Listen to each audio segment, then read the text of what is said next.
अस्सलाम student, this is M Khatak. Welcome to my channel for the love of physics. आज हमारे पास है next MCQs number 8 and the figure about the coefficient of sliding friction between the small block and the table as 0.2. If the pulley is frictionless and massless, what will be the acceleration of the blocks once they are released from the rest?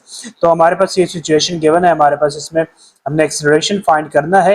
ये हमारे पास mess m1 है, इसमें हमारे पास fraction है, और दूसरा हमारे पास जो है m3 टाइम्स मैस है m1 के। ठीक है, हमारे पास इसमें फ्रैक्शन भी है जो कि हमारे पास टेबल टॉप पे है 0.2। तो हमने एक्सेलरेशन फाइंड करना है। तो एक्सेलरेशन का हम फार्मूला जानते हैं न्यूटन सेकंड लॉ के मुताबिक, इफ इक्वल्स एम ए, और ये हमारे पास समेशन होता है। तो हमारे पास यहाँ से ए आ जाएगा समेशन एफ नेट, और ये हमारे पास टोटल मैस के आ जाएगा एम के। ठीक है, तो अब हम देखते हैं कि हमारे पास एम जो नेट फोर्स है वो हमारे पास क्या है।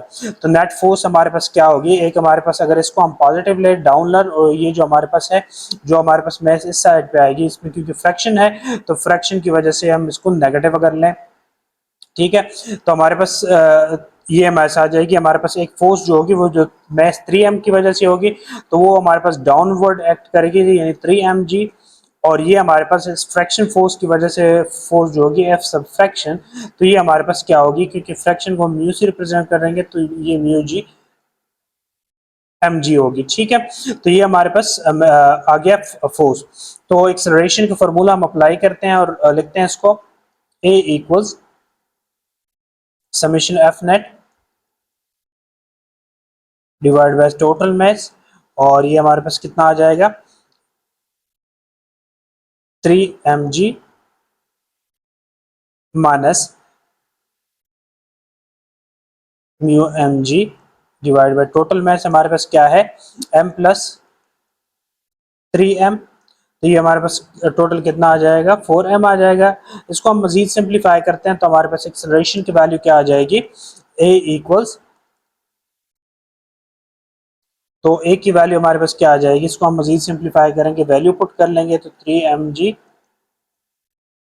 माइनस 0.2